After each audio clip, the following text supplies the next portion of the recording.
আমার নবীজির বুক মুবারকের উপরে যখন আজরাইলে হাতটা রাখছে, আমার নবী আল্লাহ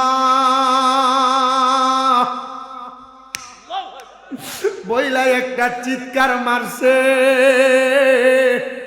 জিব্রাইল আমিন আমার নবীরে প্রশ্ন করি, ইয়া রাসূলুল্লাহ, আপনি এই টাইমে কেন আল্লাহ বলে চিৎকার মারছে? আমার নবী কই, জিব্রাইল, আজরাইলের যেই হাত আমি নবীর বুক মুবারকের উপরে রাখছি, এই হাত দিয়ে আদম বানানোর সময় আমার আল্লাহ তাআলা জমিন থেকে মাটি আনছে। ওই মাটি 1-2 মণ না রে, 40 মণ মাটি আটছে। 40 মণ মাটি যে হাতের মধ্যে আটে, ওই হাতটা যদি হোসেনপুরের কোনো মুরব্বী আব্বার বুকটার উপরে রাখে, আব্বারে বুকটা এমনি তো চ্যাপটা হয়ে যাওয়ার কথা, এত কষ্ট হবে। আমার নবী কান্দে আর ডাক দিয়া কই, আল্লাহ, এই বুকগুলো, এই হাত যদি মুমিন বান্দা এই হাত যদি আমার উম্মতের বুকের উপরে রাখে, আমার উম্মত মরার কষ্ট সহ্য করতে পারবে না। ও আল্লাহ, আমার উম্মতের এত কষ্ট দিও না। আমাদের সৃষ্টির প্রথম থেকে এখন পর্যন্ত, এখন থেকে কিয়ামতের আগ পর্যন্ত আমার আল্লাহ যা সৃষ্টি করেছেন করবেন, সকল কিছু হইল নিয়ামতে উজমা। ও বন্ধু, দুনিয়ার কোনো নিয়ামতের অস্বীকৃতি জানাইলে আল্লাহর কাছে ক্ষমা চাইলে আল্লাহ ক্ষমা করে দেয়, কিন্তু যদি নিয়ামতে উস্তা আমার নবীজির অস্বীকৃতি জানান, নবীর প্রতি মানে কোনো দুর্বলতা রাখেন, তাহলে আমার আল্লাহ তাআলা আপনাকে আমারে কোনোদিন ক্ষমা করবে না।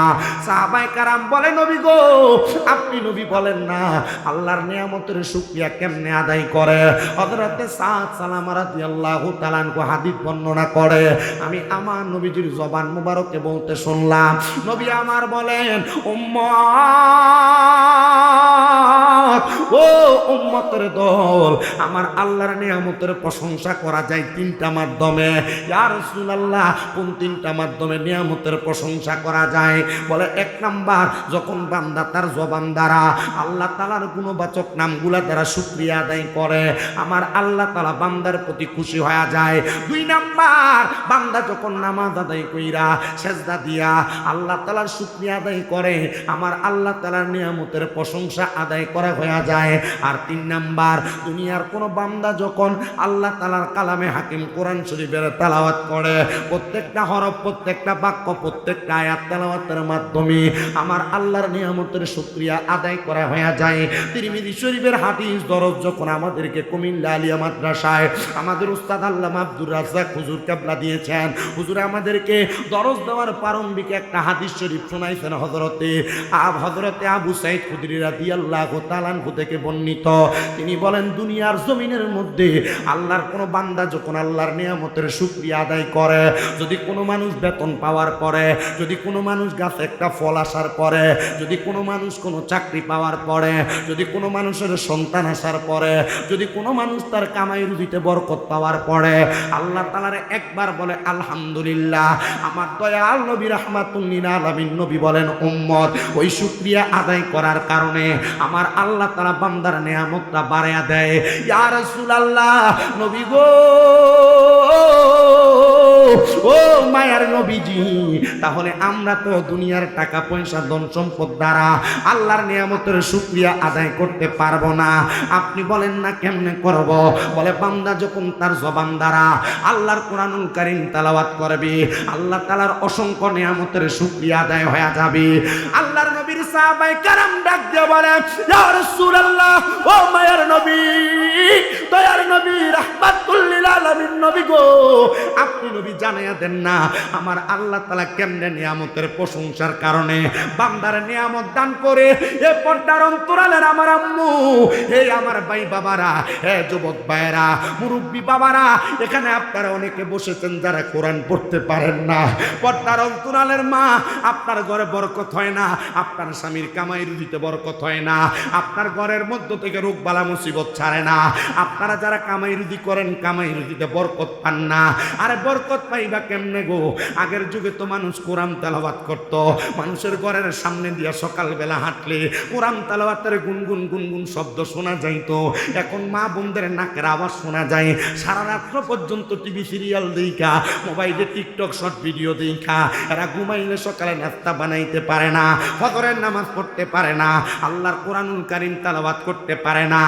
এ বাবা, আল্লাহর নবীর সাহাবায়ে কেরাম বলে, নবী গো আপনি বলেন না এই কোরআন তেলাওয়াত করলে আমার আল্লাহ তাআলা বান্দারে কেমন নেয়ামত দান করে?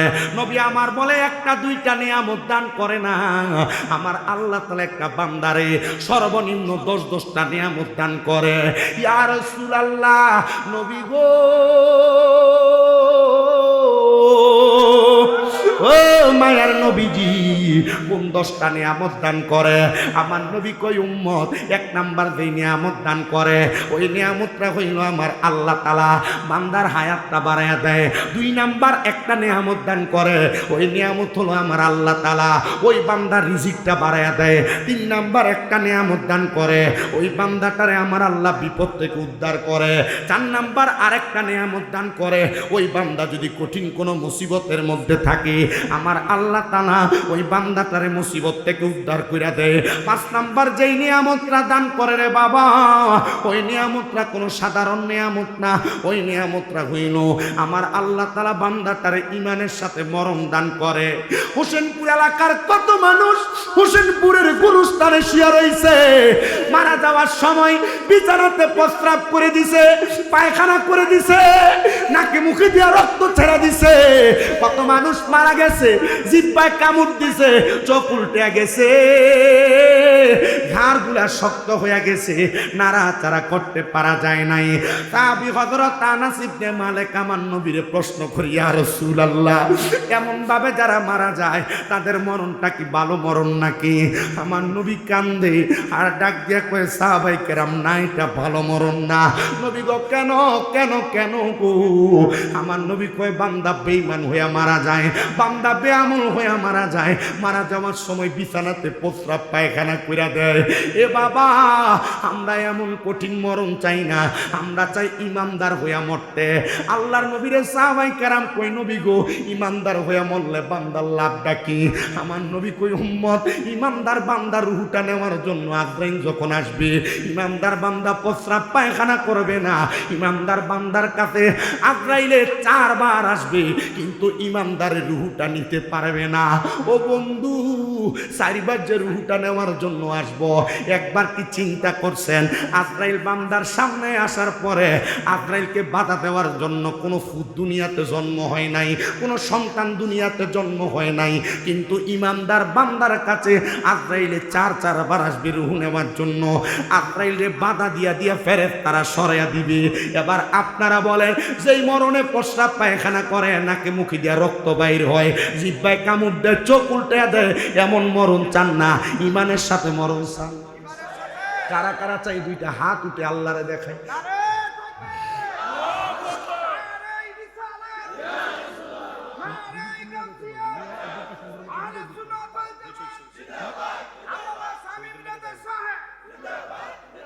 আপনাদের কি কষ্ট হচ্ছে, অসুবিধা হচ্ছে? মরার সময় নবী আসুক আমরা চাই না?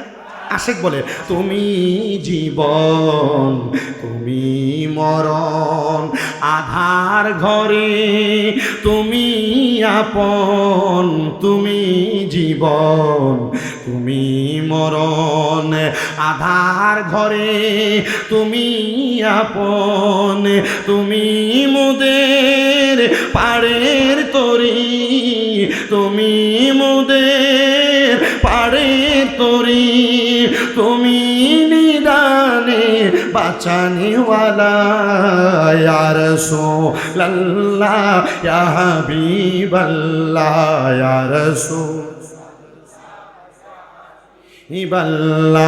ইয়া রাসূল।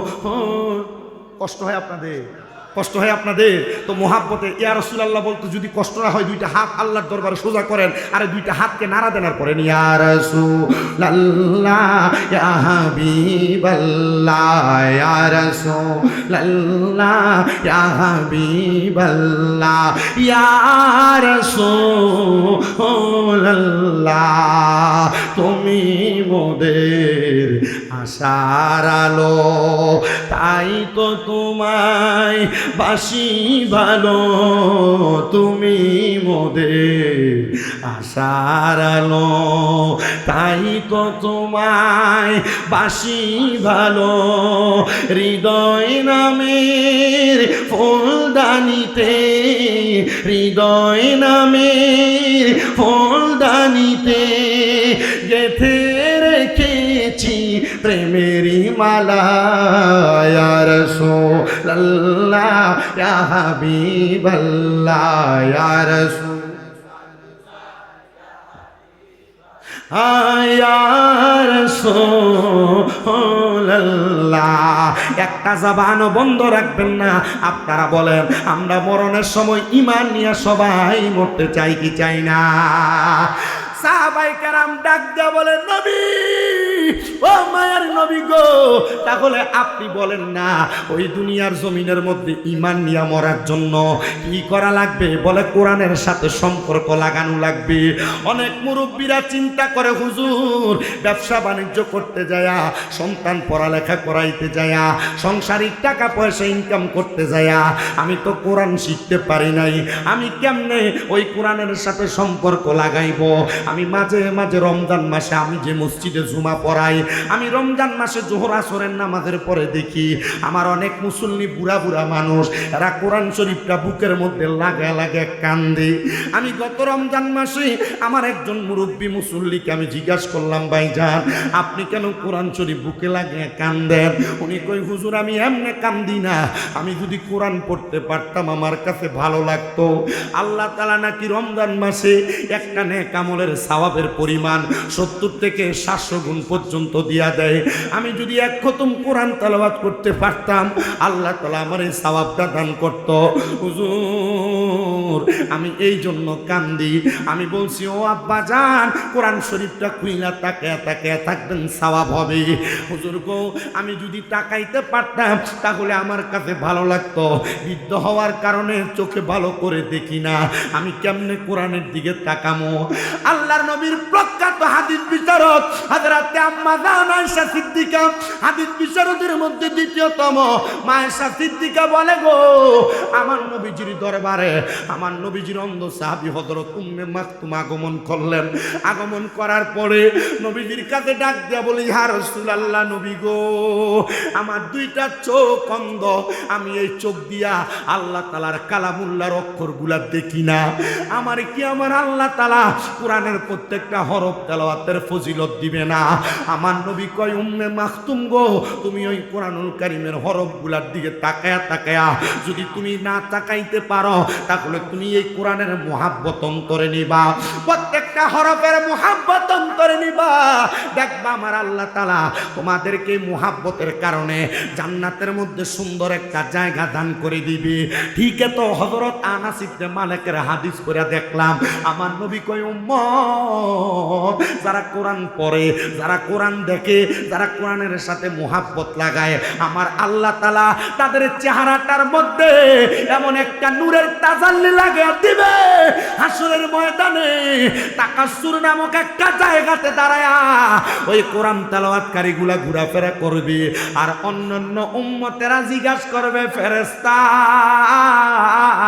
ও ফেরেশতার দল তোমরা বলো না এরা কারা যাদের চেহারাটা নূরের আলোতে ঝলমল ঝলমল করতেছে? ফেরেশতারা বলবে এরা আর কেউ না গো, এরা হলো উম্মতে মুহাম্মদীর ওই সমস্ত উম্মত যারা কোরআন পড়েছে, কোরআনকে মুহাব্বত করেছে। আমার আল্লাহ তাআলা কোরআনের মুহাব্বতে এদের চেহারাতে নূর লাগায়া দিছে। আর জবান খুলে বলেন না সুবহানাল্লাহ।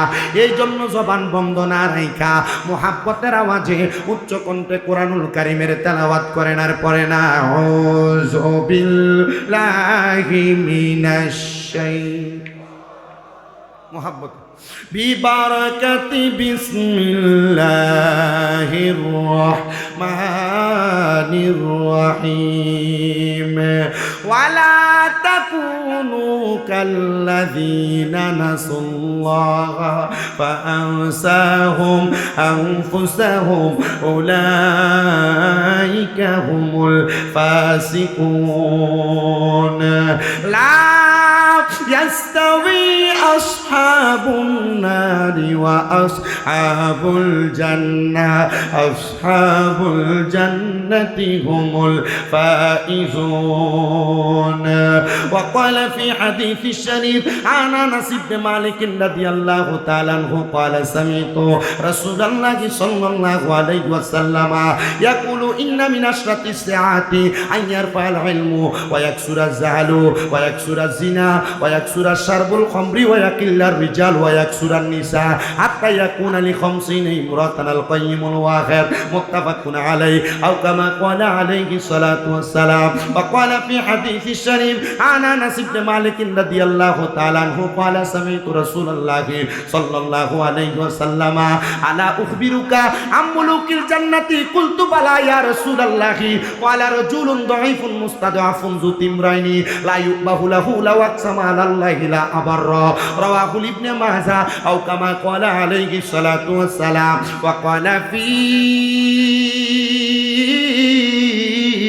شان حبيبه ومحبوبه ومعشوقه مخبرا وآمرا إن الله وملائكته يصلون على النبي يا أيها الذين آمنوا صلوا عليه وسلموا تسليما اللهم صل على سيدنا محمد اللهم محمد نبينا شافينا نبينا আল্লাহর নূরে নবী পয়দা নবীর নূরে সবই পয়দা আল্লাহর নূরে নবী পয়দা নবীর নূরে সবই পয়দা কদ জাআকুম মিনাল্লাহি কদ জাআকুম মিনাল্লাহি নূর কোরআনের ঘোষণা আল্লাহুম্মা জুরে নাবিয়ানা শাফিয়ানা নাবিয়ানা জোরে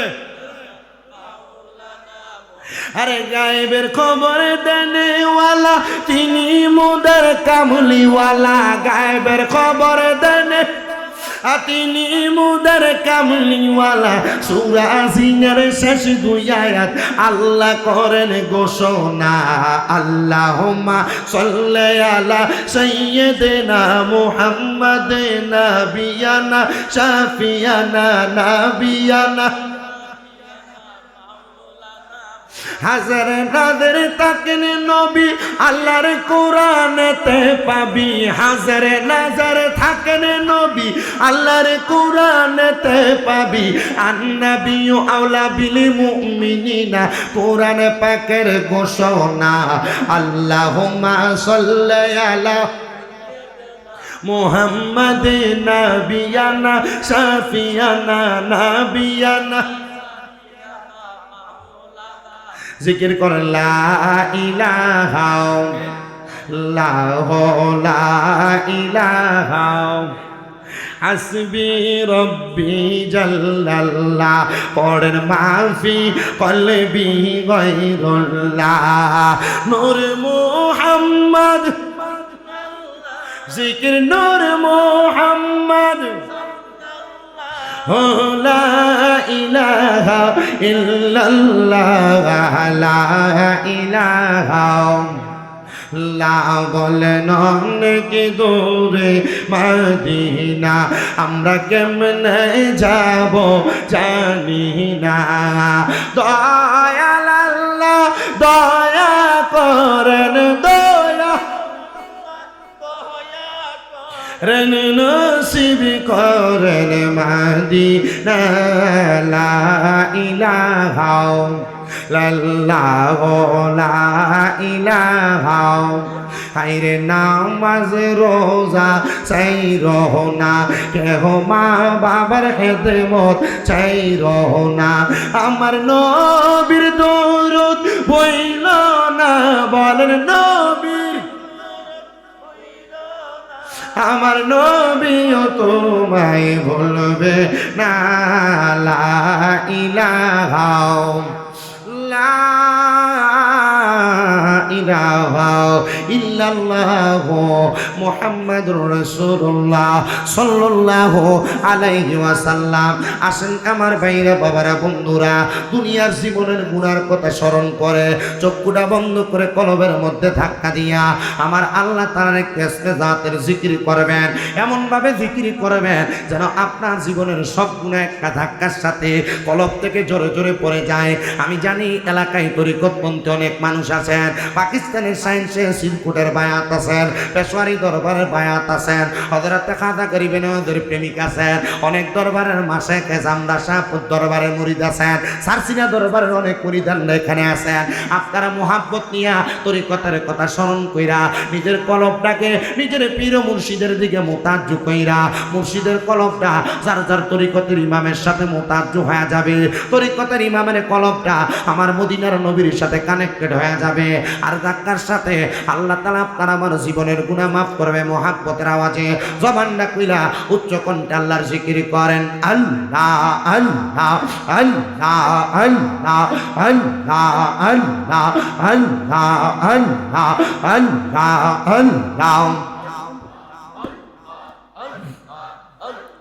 জিকির কর জিকির কর জিকির কর মুমিন গণ জিকিরেতে মওলা রাজি আর রাজি নবী গণ মাশাআল্লাহ আল্লাহ আল্লাহ জিকির কর জিকির কর জিকির কর মুমিন গণ জিকিরেতে মওলা রাজি আর রাজি নবী গণ মারহাবা আল্লাহ আল্লাহ হস্ত দিলা সেই বিবারে জিবা দিলা ডাকতে তারে নয়ন দিলা দেখিবারে নয়ন দিলা দেখিবারে তব কেন অন্ধ মগন মারহাবা আল্লাহ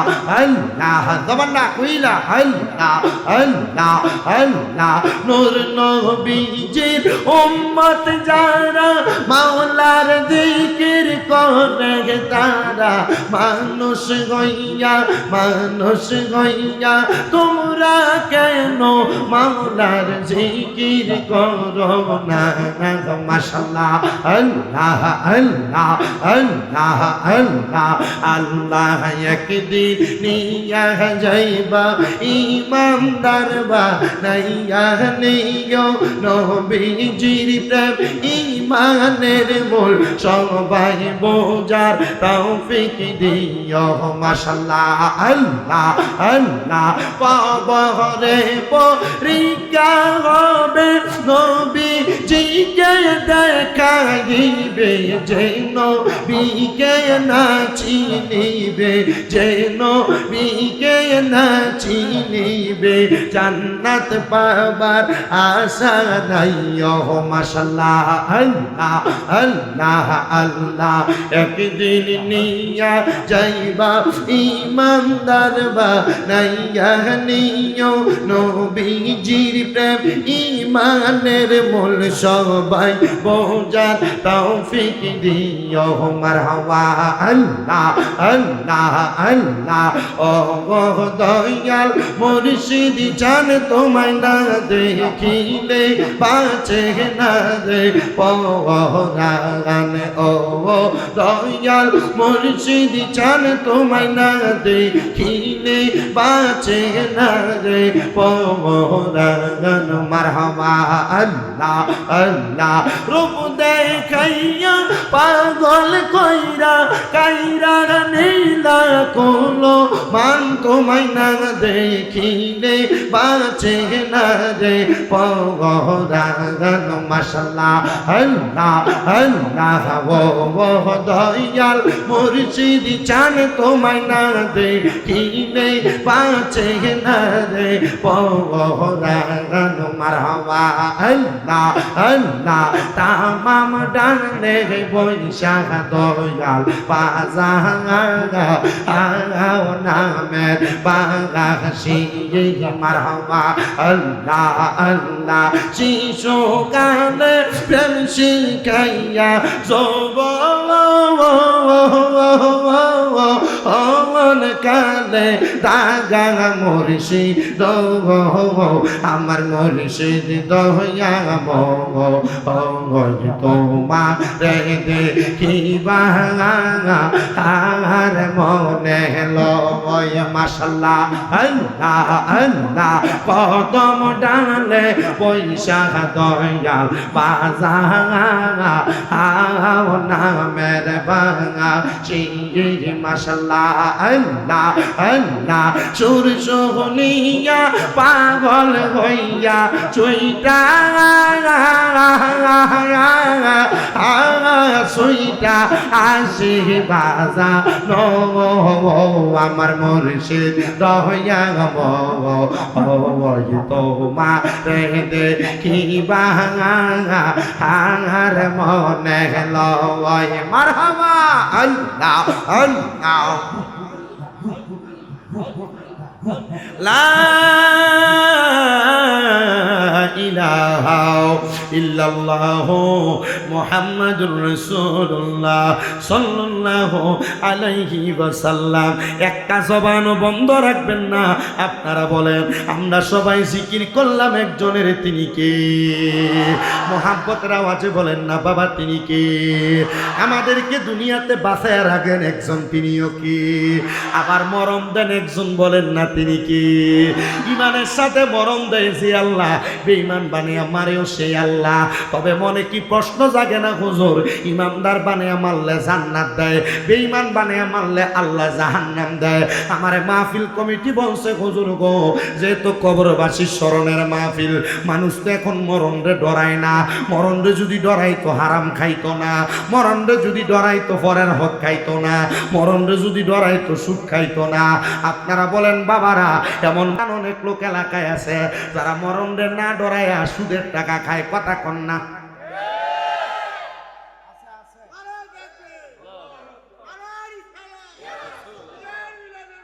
জিন্দাবাদ। সুদ করে এলাকায় আছে, কিন্তু আমারে একজনে কন, আমি কইছি যে শশা জন্মে ছিলে ঠিক, আমি এমন হারাম খুঁটি রে সিল্লাই।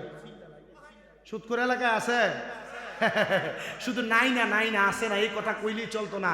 এমনও সুদ করাতে সাপ্তাহ সুদি, এমনও সুদ করাতে মাসিক সুদি, এমনও সুদ করে আছে বছরে লাখে 30,000 করে খায়।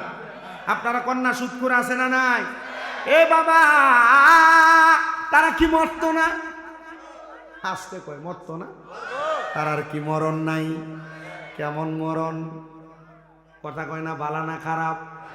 প্রস্রাব করব, পায়খানা করব, জিহ্বায় কামড় দিব, নাকে মুখে রক্ত বাইর হইব। আরে বাবা, এখন কিন্তু এলাকাতে সুদ করছি না বড় দায়। বেটারও যদি কয় কাকা দেখেন না, আগে তো লাগাইতেন টাকা টুকা, লাখে 1.5-2 লাখ টাকা, এখন নি দেওয়ান যায়। কয় আমার কাছে নাই, তোর শাশিটার কাছে একটু ছায়া দেয়। বেটাইতে আর সুদের ব্যবসা করে না, বাড়ি বাড়ি বেরিয়েতে এখন সুদের টাকা লাগায়। এমন সুদ করো সমাজে আছে না? না। আরেকটা সুদখোর আছে, যে সুদখোর শুধু বেড়াইতে আর বেরিয়েতে লাগায় না। দেখবেন কোনো কামাই রুজি নাই, সরকারি পেনশনের টাকাটা ভাইয়া খেত কামারের জায়গা জমি বেচা 10 লাখ 20 লাখ টাকা ব্যাংকে রাখে। এটার একটা ডিজিটাল নাম দিছে এফডিআর। এফডিআর এর নাম দিয়া মাসে মাসে বছরে বছরে তুল্লা খায়। যদি দোহানে জিঙ্গায় কাকা কাম কাজ তো করেন না, চলেন কেন? আল্লাহ সালা, আল্লাহ সালায় নাম দিয়া ব্যাংক থেকে সুদের টাকা তুল্লা খায়। এমন সুদখোর সমাজে আছে না নাই? এটা ডিজিটাল সুদখোর কর। আপনারা বলেন এমন ডিজিটাল সুদখোর সমাজে আছে কিনা? ও বন্ধুরে, যারা সুদের টাকা খায়, ঘুষের টাকা খায়, পরের হক মাইরা খায়, মানুষের জমি দখল করে খায়, মানুষের উপর চান্দাবাজি ট্যাংডারবাজি করে করে খায়, এই মানুষগুলা কি মরত না? জিগাইলে কব মরণ তো আল্লাহ দিছে। কুল্লু নাফসিন যায়িকাতুল মাউত, নিশ্চয় সকল নফসকে মরণের স্বাদ গ্রহণ করা লাগবে। এ ভাই যেহেতু মরবা তো সুদটা খাও কেন? ভাই দুনিয়াতে মস্ত বড় খাও দাও, ফুর্তি করো, ফুর্তি করে মরি, কিন্তু কবরে বাসের বাড়ি খাইব কে? আযাবুন শাদীদ যন্ত্রণাদায়ক শাস্তি লইব কে? এ বান্দা চিন্তা করে না। বান্দারে তুমি কবরে যা শাস্তি নেওয়া লাগবে না। যারা হারামখোর, যারা গুনাহগার, যারা বদকার, যারা বেনামাজি, যারা বেরোজগার, এদেরকে আমার আল্লাহ তাআলা এমন কঠিন শাস্তি প্রদান করবে রে বান্দা। শোনো শোনো শোনো, এই বান্দাগুলা যখন মারা যাবে আমার আল্লাহ তাআলা লামুকানের মধ্যে একটা গাছ লাগাইছে, যে গাছের নাম সাদরাতুল ইয়াকিন গাছ। ওই গাছের মধ্যে এতগুলা পাতা আছে, দুনিয়াতে যতগুলা বান্দা আছে, ওই গাছের পাতা যখন জইরা পইরা যায় দুনিয়ার মানুষের কাছে আমার আল্লাহ তাআলা আজরাইলকে পাঠায়া দেয়। মৃত্যুর সমর তখন ওই মানুষটার কাছে চলে আসে। ওই বান্দাটার কাছে আমার আল্লাহ আজরাইলকে পাঠানোর আগে দুইটা ফেরেশতা পাঠায়া দেয়, যেই ফেরেশতাদের চোখগুলো একবারে নীল রঙের। ওই নীল রঙের ফেরেশতার চোখগুলা দেইখা বান্দা ভয়ে বিছানাতে প্রস্রাব পায়খানা করে দেয়। বান্দা চিন্তা করে, হায়রে এরা কারা রে? এদের চক্ষুগুলা এমন ভয়ঙ্কর, না জানি তারা আমার দুনিয়া থেকে বিদায় করে লইয়া যায়। এমন ভাবে যখন চিন্তা করবে ওই বান্দাটা ভয়ে বিছানাতে প্রস্রাব পায়খানা করে দিবি। এ পর্দার অন্তরালের মা, এ হোসেনপুরের বাবারা, আশরাফবাদের বাবারা, সলিমাবাদ আশেপাশে এলাকা থেকে আগন্ত মুসলমানেরা, এই মরণটা বালা মরণ না, এই মরণটা আরামের মরণ না। আমার নবী কয়, যখন বান্দাটা ভয়ে বিছানাতে প্রস্রাব পায়খানা করে দিব, বান্দার ওযু শেষ, ঈমান নিয়ে মরার মতো আর কোনো সুযোগ নাই। এবার বান্দার সামনে আল্লাহ তাআলার ফেরেশতা মালাকুল মাউত আজরাইল আলাইহিস সালাতু ওয়াস সালাম আগমন করবে। আজরাইল যখন বান্দার সামনে দাঁড়ায়া যাবে গো, ওই বান্দা আজরাইলের দিয়ে তাকায় তাকায় বলতে থাকবে, এই আজরাইল এখনো পর্যন্ত মরণের সামান রেডি করতে পারি নাই, আমি কবরে যাইয়া আল্লাহর দরবারে কি দেখাইব? আমার কাছে কিছু নাই। হ্যাঁ অবশ্যই কিছু নাই। আল্লাহ তো কোরআনে বলছে, ওয়ালা তাকুনু, দুনিয়ার মানুষ তোমরা তাদের মতো হইও না, কাল্লাযিনা যাহারা নাসুল্লাহা ফাআনসাহুম আনফুসাহুম, এরা নিজের কথা ভুলে গেছে, আমি আল্লাহ তাদেরকে ভুলে রাখছি। আল্লাহ গো, এরা কারা? আমার আল্লাহ কয়, বান্দা উলাইকা হুমুল ফাসিকুন, এরা হলো ফাসিক, এরা মিথ্যাবাদী, এরা হারামখোর, এরা দুনিয়ার জমিনে থাকা অবস্থায় পরের হক মাইরা খাইছে। ওই বান্দাগুলার অবস্থা কেমন হবে জানো?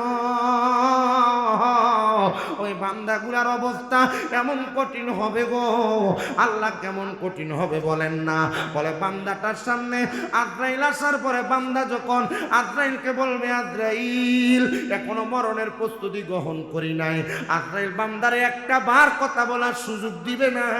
বান্দার দুইটা দাঁতের মাঝখানে বান্দার জিহ্বাটা কামড় পড়া যাবে, বান্দার জবান বন্ধ হয়ে যাবে।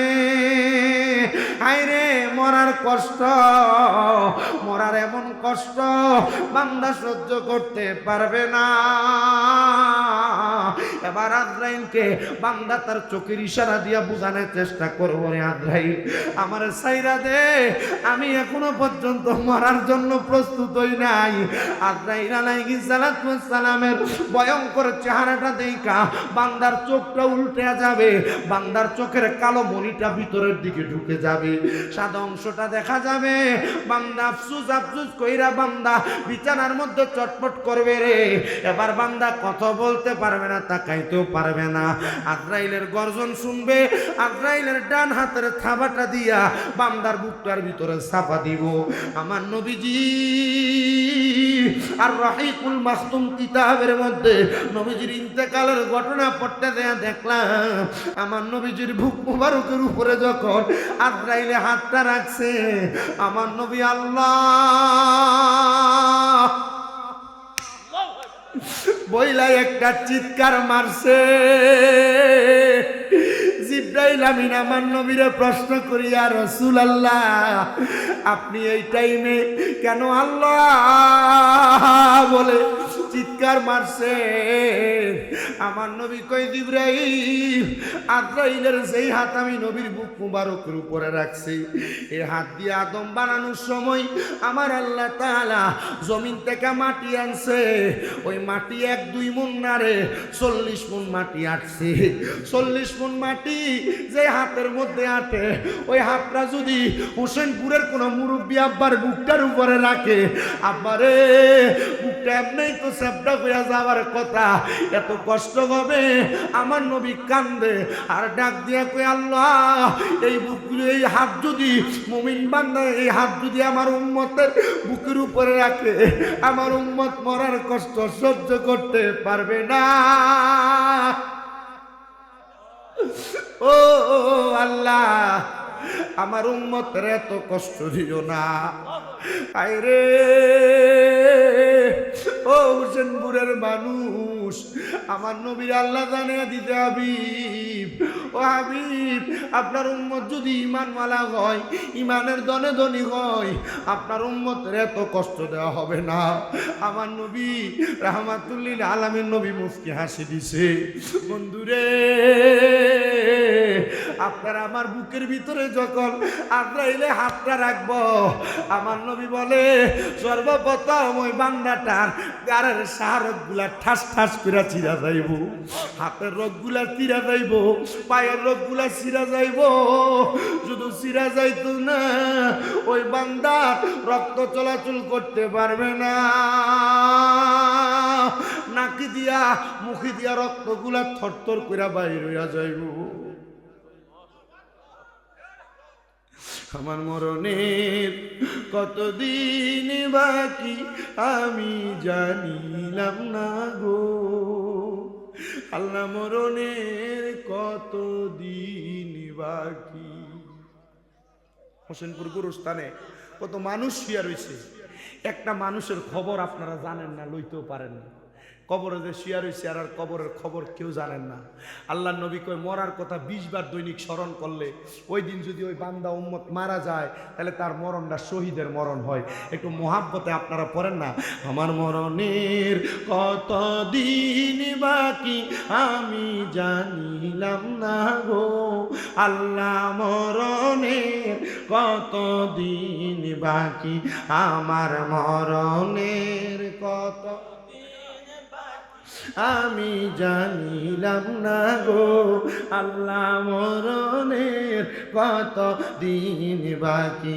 হঠাৎ আজরাইল আসিয়া যখন হস্তে দিবা ধরি, তখন আমার মনাবাই করবে লোকা চুরি, আমি জানিলাম না গো, আল্লাহ মরণের কত দিন বাকি, আমার মরণের কত দিন বাকি আমি জানিলাম না গো, আল্লাহ মরণের কত দিন বাকি। আমরা হায়াত হইল হাতে বাইরে, মত হইল পায়ে, যেই জায়গায় যার মরণ লেখা সেই জায়গায় সে মরে, আমি বুঝিলাম না গো, আল্লাহ মরণের কত দিন বাকি। আর 30 পারা কোরআন বাইরে মনে রাইখো তো, ওই পাড়ায় কোন হরফ আছে রাখি খবর আমরা বুঝিলাম না গো, আল্লাহ মরণের কত দিন বাকি, আমরার মরণের কত দিন বাকি আমরা জানিলাম না গো, আল্লাহ মরণের। নবী আমার বলেন উম্মত রে, ও উম্মত উম্মত শুনো, যখন তোমার মরণ হবে গো, যদি তুমি বেঈমান হও, বেআমল হও, বেনামাজি হও, হারামখোর হও, বেরোজগার হও, মরার সময় এমন কষ্ট সহ্য করতে পারবা না। নবী গো আর কত কষ্ট হবে? কয় যখন আজরাইলে শরীর থেকে রুহুটা বাহির করব, একটা ছাগল রে জবে না কইরা জীবিত অবস্থায় লটকায়া দিয়া চামড়াটা টাইনা টাইনা চিরা ফেললে ওই ছাগলটার যত কষ্ট হবে গো, একটা মানুষের তার চাইতে আরো বেশি কষ্ট হবে। আরে ও মায়ার নবী, আপনি বলেন না ওই মানুষটার আর কেমন অবস্থা হবে? আমার নবী কই উম্মত, রুহুটা যখন আজরাইলে নিয়ে যাবে ওই মানুষটার অবস্থা বড় ভয়ানক হবে। দেহটা পড়ে থাকবে, মানুষটা দুনিয়াতে কোনো নড়াচড়া করতে পারবে না। রুহু ডাক দিয়া বলবে, রে আজরাইল, আমার রুহু তুমি কই লইয়া যাও? আরে তুমি যদি জানতা আমার আল্লাহ আমারে মরার পরে কত কষ্ট দিব, কত আযাব দিব, তুমি আমার এত তাড়াতাড়ি লইয়া যাইতা না। আজরাইল তখন বান্দার রুহুটা নিয়ে যাইব। রুহুটা নেওয়ার সময় আজরাইলে তার নাকের মধ্যে এমন ভাবে কাপড় দিয়া বানবো, প্রথম আসমানের সামনে যখন নিব অসংখ্য ফেরেশতারা বান্দার দিকে তাকায়া তাকায়া থু থু থু থু দিবে। চিন্তা করো হোসেনপুরের ভাই বাবারা, আমার পর্দার অন্তরালের মা, কি জীবন তুমি বানাইলা! মরার আগেও দাম নাই, মরার পরেও কোনো দাম নাই। মরার পরে রুহুরে থুতু দিয়া তোমারে কি বিয়ার জুতি না করব। এই থুতু দেওয়ার কারণে তুমি নিজে নিজে চিন্তা করবা কেমন জীবন কইরা কবরে আইলা। এই জীবনের কোনো দাম নাই, কোনো সম্মান নাই, কোনো ইজ্জত নাই, নাই নাই কোনো কিছু নাই। এমন জীবন তুমি সাজাইয়া তোমার কি লাভ হইলো একবার তুমি চিন্তা করো না। আমার নূরের নবী কয় শুধু তাই না রে, যখন রুহুটারে নিয়ে যাবে ফেরেশতারা থু থু থু থু দিবে। এ যুবক ভাই, তোমরা যারা নেশার সাথে যুক্ত, তোমরা যারা সন্ত্রাসের সাথে যুক্ত, তোমরা যারা মারামারি কাটাকাটি নিয়ে ব্যস্ত থাকো, দুনিয়াতে হারাম সম্পর্ক নিয়ে ব্যস্ত থাকো, যুবক রে আমি তোরার পায়ের মধ্যে হাত দিয়া বলি রে, মা বাপ তোরারে বড় কষ্ট করে জন্ম দিছে, লালন পালন করছে, মা বাবার মুখে চুনকালি লাগাইস না রে। এমন জীবন বানা যেই মরণে কোনো কষ্ট নাই, কষ্ট নাই, কষ্ট নাই। এমন জীবন বানায়ও না যেই মরণে মরার পরেও কোনো দাম নাই। বলে হুজুর কেন দাম নাই? দাম নাই কেন? শোনো, ফেরেশতারা যখন থুতু দিবে আজরাইল আলাইহিস সালাতু ওয়াস সালাম জিজ্ঞাসা করবে, রে ফেরেশতার দলেরা, বান্দার কি কোনো দাম নাই? বান্দা মারা গেছে, বান্দারে তোমরা কেন থুতু দাও? ফেরেশতারা জবাব দিবে, রে আজরাইল আলাইহিস সালাতু ওয়াস সালাম, আপনি কেন নাকে কাপড় লাগাইছেন? আজরাইল জবাব দিবে, বান্দা গুনাহ করতে করতে বান্দার রুহটা একটা দুর্গন্ধযুক্ত রূহ হয়ে গেছে, এই জন্য বান্দার দুর্গন্ধ আমি ফেরেশতা সহ্য করতে পারি না, নাকের মধ্যে কাপড় লাগাই দিছি। এ ফেরেশতা, আমরা তো এই জন্য থুতু নিক্ষেপ করছি। বলে বান্দাটা জান্নাতি না, বান্দা জাহান্নামী। ওই জাহান্নামী যেহেতু, বান্দাটারে নিয়ে যাও আল্লাহর জাহান্নামে প্রবেশ করাও। ও নবী, জাহান্নামের ভিতরে যে দিব কয়দিন রাখবো? আমার নবী কয় একদিন দুই দিন না রে, সর্বনিম্ন একটা জাহান্নামী রে আমার আল্লাহ 3000 বছর জাহান্নামে রাখবে। কয় হাজার? 3000 বছর জাহান্নামের আগুনে জ্বালে। এমনে জাহান্নামের আগুনের 3টা কালার, একটা লাল, একটা সাদা ধোঁয়াযুক্ত, বেশি উপরের ক্লাসটা মাদ্রাসা 9-10 হাদিসে পড়ে, আর একটা কালার কালো ধোঁয়াযুক্ত। 1000 বছর জাহান্নামের আগুনে যখন জ্বালাইব, আপনাদের কষ্ট হইতেছে? কালকে 2টা মাহফিল করা লাগছে, মাথাটার ভিতরে ঝিম ধরে রাখছে। আমি যেখানে বইয়ের এসছি মনে হইতেছে ওয়াজ করতেছি ঠিক না, আমার মাথা থেকে ঘুষাইতেছে, খুব কষ্ট হইতেছে। আমি আসার পরে আমার যে কামাল ভাই, যে আপনাদের কামাল ভাই সহ ওনারা কইল যে হুজুর পুরুষ কি ভিডিওতে তো জায়গা দিতাম পারি না। আমি চিন্তা করতেছি এখানে যদি ফ্যান্ডেল পুরে এত বেড়াইতে হয়, বেরিয়ে যদি আপনার থেকে বেশি হয় তার অবস্থাটা কি? হ্যাঁ, আপনি চিন্তা করছেন বিরিয়ানি হইব নি না? কইছে তো 2500 প্যাকেট করা আছে, যে একটা খেলা লাগাই দিছে হোসেনপুরের মানুষ। মাহফিলে তো বাঞ্ছারামপুর বহু জায়গাতে আই, গত বছর তো দেখে গেলাম যে আপনারা খেলাটা এবছর আরো বড় করে লাগাই দিচ্ছে রে। হ্যাঁ, কলজা বড় হোসেনপুরার কালেকশন করি সলিমাবাদ, কালেকশনের ভিতরে সবাই নাম আইয়ে দিই হোসেনপুরের মানুষ 5,000 2,000 3,000, কালেকশন করি আশরাফবাদ হোসেনপুরের মানুষের 5,000 2,000। আরে কি টেহা কি হোসেনপুর সহ কবরস্থান একটা কাজ করতেছে দেখলাম বিশাল করে, আমার মাঝে মাঝে কামাল ভাই ভিডিও ফাটা। আরে আপনারা কলিজা বড় মিয়া, আল্লাহ তাআলা এর লাগি আপনারা সম্পদ দিছে, মারহাবা কই না তো। আপনি যখন এই হাত দিয়া দিবেন আল্লাহ ওইখান থেকে আপনারা দিবে, মারহাবা। এই হাত দিয়া যখন আপনি দিবেন আল্লাহ কই থেকে দিব, উপর থেকে দিব। কত বিশাল গোরস্থান করে রাখছেন আপনি। এই এলাকার মানুষ সব দিলে সমানে মাটি দিল জায়গা শোষিত, মারহাবা কয় না দিল সমানে কি মরবেন নি বেটা, কবরের উপরে কত কবর ভরে গেছে, সব দিলে সমানে মাটি দিলে যা কবর কি বড় দেখলাম যে কি সুন্দর করে সাজাইছে। এটাই তো মানুষ দুনিয়ার ঘরে টাইস টুইস কইরা একবার ফাটাইলা, এসি লাগাই ফাটাইলা, কিন্তু কবরটারে সুন্দর করার চিন্তাই মাথা। আমার কইলো যে কোন লোকে 50,000 60,000 এমনি রাজ্যের টিয়া দিয়া কবর ভাই দোয়া করেন যেন, আমি তো নিজে স্বীকার করি আমি চিন্তি চালাই ভাই, আমার কোনো ফুজিও না, আমার টেহা পয়সা নাই, মানছে দেয় আমি শুধু উদ্যোগ লয়ে লয়ে করাই। এই তো এলাকার মুরুব বিষয় এনে দেখলাম আপনাদের সহযোগিতা করা আছে, আপনার মনে হয় কোনো লাভ নাই। হ্যাঁ না না কোনো লাভ নাই, লাভ আছে কেমন লাভ, মারহাবা কয়না দি, আর জোরে কয়না দি মারহাবা। চিন্তা করছেন গরুর দামে বলে 83,000, আরে আমি ভাগলা রে 1400 প্যাকেটের উপরে বলে পুরা গ্রামে দিছে বিরিয়ানি। মানছে মাহফিল আইছেন দিতেন আপনারা বিরিয়ানি তাগ হয়ে গেছে গা, তার মানে বোঝা গেল আমরা সুন্নিরা বিরিয়ানি খাবেন না, কিন্তু কি আসে মারহাবা, জোরে কন্যা মারহাবা। আরে এটা ভাও এটা কর হই, আপনার কি কষ্ট হইতেছে, অসুবিধা হইতেছে? আমি যদি আর কিছু কোনো ওয়াজ করে আপনারা বইবেন।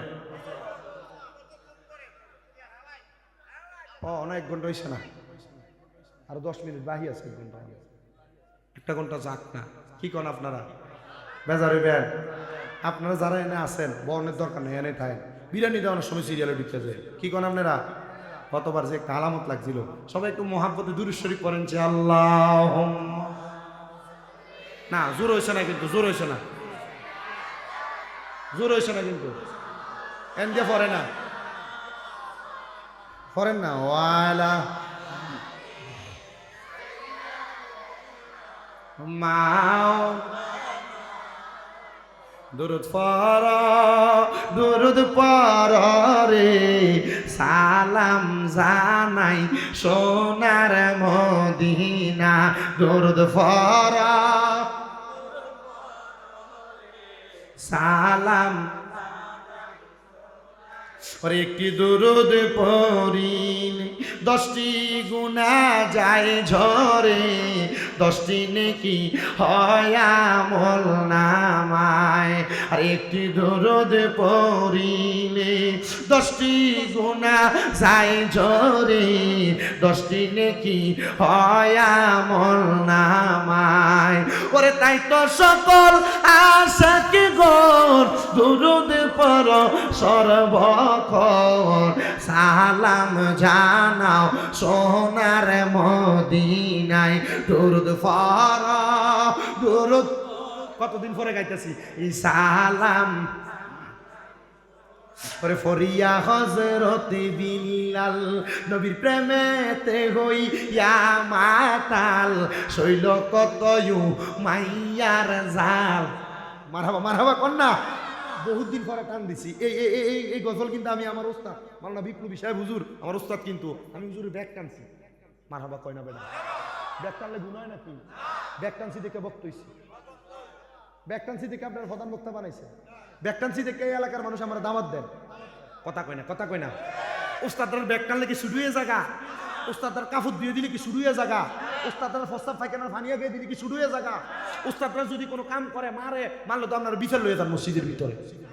আমার সেক্রেটারি কোন মোল্লা এটার বার করবেন, কথা কয় না, আসে না?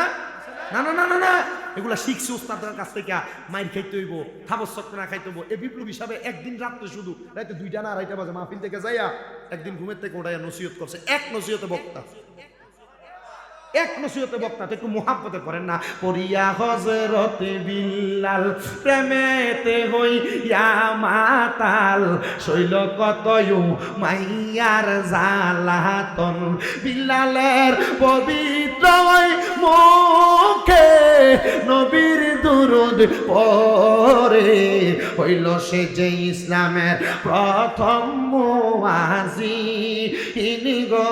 সময় যায় পর দুরূদ নবী, ফাই কন্যা পর দুরূদ নবী মুস্তাফা, আই গো সময় যায় পর দুরূদ। বন্ধু ও নবীর পাগলেরা, এবার আজরাইল রে, ওই ফেরেশতা আজরাইল রে ডাক দিয়ে কইব, এ আজরাইল তুমি কেন বান্দার দিকে থুতু মারো আর নাকের মধ্যে কাপড় লাগাইলা? আজরাইল জবাব দিব, রে ফেরেশতার দল, এই বান্দা গুনাহ করছে, বান্দার রুহটা দুর্গন্ধওয়ালা। ও বাবা রে, এই দেহটার কোনো দাম নাই, এই দেহটার ভিতরে যদি ফানফাকি রুহুটা না থাকে, কথা কন্যা ঠিক কিনা? বন্ধুরে, ফানফাকি রুহুটা যদি বাহির হইয়া যায়, এই দেহটার দাম শেষ, বেলু শেষ। দেহটা মাটিয়ে খাইব, দেহটারে ফুকে খাইব, সিগালে কামড়ে কামড়ে শরীরের গোস্ত গুলা খাইব। 7 দিনের মাথায় চুলগুলা জোরে জোরে পড়ে যাইব, 8 দিন 15 দিনের মাথায় নখ খুইলা যাইব, চামড়ার মধ্যে পছন্দ হয়ে যাইব, পেটটা ফাইফা চামড়ার মধ্য দিয়া নারী বুড়ি গুলা বাইরে হইয়া রক্ত গুলা পানি হইয়া যাইব। এত কষ্ট, এত কষ্ট, এত কষ্ট। আল্লাহ ওই বান্দার রুহটারে কই রাখতাম, বলে বান্দারে তাড়াতাড়ি নিয়ে জাহান্নামে ঢুকা। মাহমুদ ও দয়াল আল্লাহ, জাহান্নামের মধ্যে বান্দারে যে ঢুকাইমু, বান্দারে কেমনে রাখবা? আমার নবী কই, উম্মত রে, জাহান্নামে যখন ঢুকাইব রে, ওই জাহান্নামের মধ্যে আমার আল্লাহ 1000 বছর লাল রঙের আগুনে জ্বালাইব, আরো 1000 বছর সাদা রঙের ধোঁয়াওয়ালা আগুনে জ্বালাইব, আরো 1000 বছর কালা ধোঁয়াওয়ালা আগুনে জ্বালাইব। বান্দারে 3000 বছর জ্বালায়া এত কষ্ট, এত কষ্ট রে, এত আঘাত দেওয়া হবে। আমার নবী যখন এই কথাগুলা বলে, মসজিদে নববীর মিম্বরের মধ্যে দাঁড়ায়া দাঁড়ায়া নবীর সামনে 70 মতান্তরে 72 জন সাহাবাই কেরাম বসা, কানতে কানতে 40 জন সাহাবি বেহুশ হয়ে গেছে, বাকি 30 জন গড়াগড়ি করে কান্দে আর কয়, নবী গো, ইয়া রাসূলুল্লাহ, এত কষ্ট যদি বান্দা পায়, এই কষ্ট কেমনে সহ্য করব, কেমনে সহ্য করব? আমার নবী কান্দে। এ সাহাবাই কেরাম, তোমরা ধৈর্য ধারণ করো, ইয়া রাসূলুল্লাহ, এই কষ্ট তো সহ্য করতে পারবে না। আমার নবীজি, আপনি বলেন না, বান্দাটারে কি একটু মুক্তি দেওয়া হবে না, আরাম দেওয়া হবে না? 3000 বছর জ্বালায়া আমার আল্লাহ বান্দারে আর কত কষ্ট দিব, একটু কি শান্তি দিত না? আমার নবী কয়, দিব দিব দিব। বান্দারে 3000 বছর পরে একটা জায়গার উপর দাঁড় করে দিব, বান্দারে বলা হবে, এ বান্দার দল কি বলবা বলো? বান্দা কিছু বলবে না, 3 বার বলবে, মোয়ে পানি, মোয়ে পানি, মোয়ে পানি বলে 3 বার চিৎকার করবে। সাহাবায়ে কেরাম কান্দে, ইয়া রাসূলুল্লাহ, তখন কি পানি দেওয়া হবে না? আমার নবী কয়, সাহাবীরা শুনো, হ্যাঁ পানি দেওয়া হবে। নবী গো, কিসের পানি দেওয়া হবে?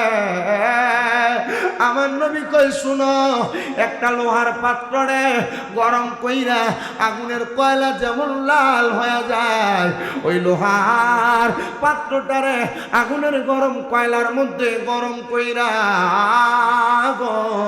ওই পাত্রটার ভিতরে অন্যান্য জাহান্নামীদের রক্ত আর পুঁজগুলা দেওয়া হবে। বান্দা নে, পান কর, পান কর। দুনিয়ার কোন রক্ত, দুনিয়ার কোন পানিতে ময়লা পড়লে পান করি না, রক্ত পুঁজগুলা কেমনে পান করবা? হোসেনপুরের বাবা একবার চিন্তা করো, রক্ত পুঁজগুলা পান করতে পারবা না। আমার নবীর সাহাবায়ে কেরাম বলে, নবী গো, তখন কি তারা পান করবে? আমার নবী কয়, বড় পিপাসায় থাকার কারণে তাদের কলিজা শুকিয়ে যাবে, তারা পানিগুলা তাদের জিহ্বাতে ডালবে, জিহ্বাটা গলে যাবে, জিহ্বাটা গইলা পেটের নাড়ি বুড়িগুলা গইলা পায়খানার রাস্তা দিয়ে থরথর থরথর করে বের হবে। এ মানুষ, এত কষ্ট কেমনে সহ্য করবা গো? একটা বার চিন্তা করো, একটা বার চিন্তা করো। আল্লাহর নবীর প্রখ্যাত সাহাবী হযরত ওমর ইবনে খাত্তাব রাদিয়াল্লাহু তাআলা আনহু একদিন ফজরের নামাজের সময় কান্না করতে করতে আমার নবীর কাছে আইসা ডাক দিয়া কয়, গো আল্লাহর হাবিব, আমি বড় মারাত্মক একটা স্বপ্ন দেখেছি নবী গো। ওমর ইবনে খাত্তাব, কেমন স্বপ্ন দেখেছ? নবী, আমি দেখেছি দুনিয়ার জমিনের মধ্যে এমন গরম হাওয়া, গরম বাতাস মানুষের গায়ে লাগতেছে, মানুষের চামড়াগুলা ঝরে ঝরে পড়ে যাচ্ছে, মানুষের শরীরে ফুসকা পড়ে যাচ্ছে। নবী, আমার নবী বলে, ওমর ইবনে খাত্তাব, আমার আল্লাহ তাআলা গভীর রজনীতে তোমার এই স্বপ্ন দেখায়া তোমার ইঙ্গিত করেছে, ওমর ইবনে খাত্তাব গভীর রজনীতে ঘুমিয়ে থাইকো না, ওঠো উঠো উঠো, আল্লাহ তাআলার ডাকে সাড়া দাও, যেন তোমার পুরা শরীরটা জাহান্নামের আগুনে জ্বলে না যায়। আমার পর্দার অন্তরালের মা, আমি চাই না গো তোমাদের শরীরটা জাহান্নামের আগুনে পুরুক। মুরব্বি বাবারা, আমি চাই না গো তোমাদের দেহটা জাহান্নামের আগুনে পুরুক। আমার নবী বলে, শুধু জাহান্নামের আগুনে না, কবর থেকে যখন মানুষগুলা হাসরের ময়দানে চলে যাবে গো, ওই হাসরের ময়দানে এমন একটা ভয়ঙ্কর অবস্থা হবে, তামার জমিন হবে, ওই জমিনের মধ্যে অনেক মানুষের ঘাম থাকবে তাদের হাঁটু পরিমাণ, অনেক মানুষের ঘাম থাকবে নাভি পরিমাণ, অনেক মানুষের ঘাম থাকবে তাদের বুক পরিমাণ, অনেক মানুষ গ্রামের সাগরে সাঁতার কাটতে থাকবে। জমিনটারে এমন উত্তপ্ত করে দেওয়া হবে, ঘামগুলা শুকিয়ে যাবে, মানুষগুলা হায় হাহাকার করতে থাকবে। বাবার সামনে সন্তান, সন্তানের সামনে মা, মায়ের সামনে এলাকার প্রতিনিধিরা, সব মানুষগুলা উলঙ্গ অবস্থায় হাসরের ময়দানে উঠবে, কোনো জামা কাপড় থাকবে না, উলঙ্গ অবস্থায় হাসরের ময়দানে আপনি আমি উঠে যাব। এমন হাহাকার, এমন আফসোস। পর্দার অন্তরালের মা, যুবক ভাই, মুরব্বী বাবা, মনে কি তোমার প্রশ্ন জাগে না? একজনকে আরেকজনের দিকে তাকাবে না? আমার নবী কয়, না না, তাকাইবার সময় তো পাবে না, কারণ আমার আল্লাহ তাআলা হাসরের ময়দানে একটা মানুষের মাথার উপরে 12টা করে সূর্যের তাপ প্রদান করবে, 12টা সূর্যের তাপ। ওই 12 সূর্যের তাপে মানুষের মগজগুলা গলে যাবে, কানের ছিদ্র দিয়া মগজগুলা বের হবে। এত কষ্ট, হাই হুতাশ। হোসেনপুরের মানুষ শুনো, পর্দার অন্তরালের মা শুনো, কেউ কারোর দিকে ফিরেও তাকাবে না গো। মানুষগুলা তাদের কপাল ওই সূর্যের দিকে ঘুরে রাখবে, তাদের চেহারা ঝলসে যাবে। মানুষগুলারে হাসরের ময়দানের ডান দিক থেকে, বাম দিক থেকে, পেছন দিক থেকে, সামনের দিক থেকে আগুনের কুণ্ডুলি জ্বালা দিয়া একসাথে দৌড়াইবে। মানুষগুলা দৌড়াইতে থাকবে, মা সন্তানকে চিনবে না, বাবা মাকে চিনবে না, বাবা তার স্ত্রীকে চিনবে না, দুনিয়ার কোনো ভাই তার বোনকে চিনবে না, বন্ধু বান্ধবকে চিনবে না।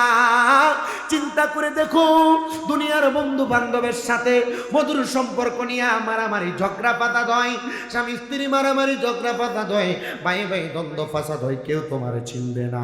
হাসরের ময়দানে যখন মানুষগুলা আফসোস করতে থাকবে, আমার নবী বলেন, উম্মত, ওই হাসরের ময়দানে শুধু নামাজিরা থাকবে না, নামাজিও থাকবে, বেনামাজিও থাকবে, রোজাদারও থাকবে, বেরোজদারও থাকবে, হাসরের ময়দানে সব শ্রেণীর মানুষ থাকবে। ইয়া রাসূলুল্লাহ, নবী গো, আপনার কাছে জানতে চাই, তখন মানুষগুলা যে হাই হুতাশ করবে, আপনি নবী কি করবেন? আমার নবী কয়, পশ্চিম দিক থেকে সাদা রঙের একটা আজকাল লাগা আমি নবী হাসরের ময়দানের মধ্যে আসবো। আমার আল্লাহ আল্লাহ তাআলা আমি নবীজিকে একটা জায়গা দান করবে, মানুষগুলোর উপরে যদিও সূর্যের তাপ পড়বে, আমি নবীর উপরে সেই সূর্যের তাপ পড়বে না। কারণ আমার আল্লাহ তাআলা আমি নবীজিরে লাওয়ায়ে হামদের পতাকার নিচে জায়গা করে দিবে। ওই লাওয়ায়ে হামদের পতাকার নিচে তাইকা আমি দেখবো আমার উম্মতগুলার চেহারাগুলো একবারে কেমন জানি মলিন। মা বাপ মইরা গেলে এতিম সন্তানের চেহারা যেমন হয়ে যায় গো, ওই বান্দাটা ওই উম্মতগুলা এমন এতিমের মতো থাকবে। নবীজি আপনি কি করবেন? বলে আমি দয়াল নবী হাসরের ময়দানে আমার উম্মতগুলা যারা নামাজি, যারা রোজাদার, যারা হালাল পথে চলছে, যারা দুনিয়ার জমিনে থাইকা আল্লাহর বন্দেগীতে কাটাইছে, ইয়া আইয়ুহাল্লাযীনা আমানুত্তাকুল্লাহা ওয়াল তানজুর নাফসুম মা কদ্দামাত লিগাদিন ওয়াত্তাকুল্লাহা ইন্নাল্লাহা খাবীরুম বিমা তা'মালুন। যারা আল্লাহর ভয় কইরা নিজের পূর্ববর্তীদের দিকে তাকায়া আগের জন্য ভালো ভালো নেক আমলগুলা প্রেরণ করছে, আমি আল্লাহ তাআলা তো তাদের অন্তরের খবর জানি। আমার নবী বলবে আল্লাহ তাআলার হুকুম মোতাবেক আমি নবী আমার নামাজি ইমানদার উম্মতদেরকে টান দিয়া দিয়া ওই লাওয়ায়ে হামদের পতাকার নিচে জায়গা করে দিব।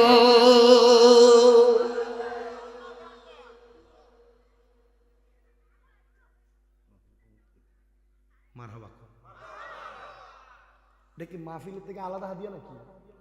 চিন্তা করছেন টেহা এর কামড়ায় ও না, এটা হাদিয়া দিচ্ছে মোহাব্বত করে কমিটি থেকে, বলে আলাদা 1000। কি মারহাবা জোরে কয় না? আপনারা কইলে আমি দিয়ালাম, আমরা বাগজুক করে নিতে পারলে মারহাবা আসতে বাগজুক করে নিতে পারবেন। এটা একটি হাগুলো আগে হতো না, অসুবিধা হইতেছে।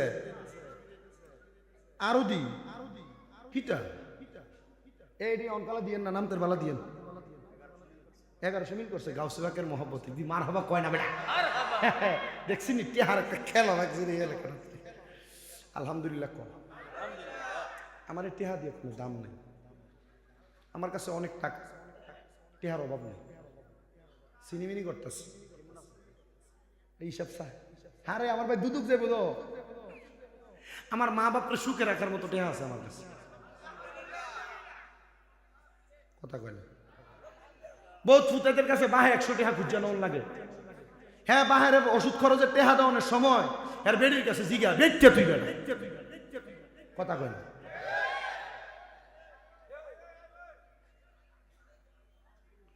তবে আমার মনটা বেশি একটা কষ্ট, আজকে 8 মাসের উপরে আমার মাটা অসুস্থ। আমি মনে হয় আশরাফ বাদাইও কইছি, সলিমা বাদাইও কইছি, এই রূপসদিরের সাইডে যতগুলা জায়গা মাহফিলে আমি কইছি। আমি ডাক্তারের কাছে কইছিলাম, ডাক্তার সাহেব পারলে 10-15 লাখ টাকা লইয়া যান, আমার মাটা যখন হাঁটতে পারে এমন একটা ব্যবস্থা করে দেবে। আমার কাছে শামীম সাহেব টাকা দিয়ে তো মানুষ ভালো হয় না, টাকা দিয়ে যদি ভালো হইতো আমার তো টেহা নিয়ে কই লোক দিলেন আপনার মা হাঁটে। আমি নিয়ত করছি আল্লাহ যেহেতু টেহা দিয়ে আমার মা সুস্থ হইতো না, যেদিন আমার মা লাঠি ছাড়া হাঁটতে পারবো এদিনই টেহাটা দিয়ে আমি আমার মা বাপরে লইয়া মক্কা মদিনা যাব। আর তুমি টেহা নিয়ে তুমি গুম যাও, টেহা নিয়ে তুমি ব্যাংকে রাখো, টেহা নিয়ে তুমি বক্সে রাখো, টেহা নিয়ে বেডিটার কাছে ঝুলা করে শয়তান কোন। বহুত মা বাপ শুধু ওষুধ খরচের লেগে কান্দে, বহুত মা বাপের ফুট বাপ দেয় না, এই মা চিল্লিয়ে চিল্লিয়ে কান্দে। তুই এ টেহা কামাই করতে পারবি, তোর টেহা দিয়ে কোনো শান্তি হইতে হবে না।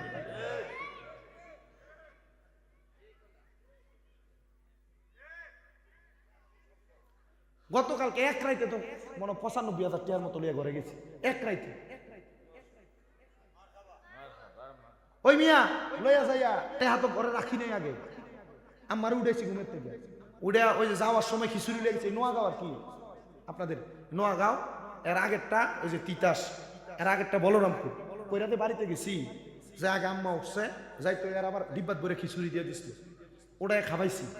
যাইতে আম্মার পছন্দের বিস্কিট লয়ে গেছি, নিয়ে রাখছি। কইছি কিছু লাগবো নি, কইছে আমার ছোট ভাইটার বিয়ে দিন পরে। আমি কইছি যে তার লাগে কিছু খরচ লাগবো, টেহা দিস। কইছে ঘরের খরচ লাগবো, এটার লাগে আলাদা টেহা দিস।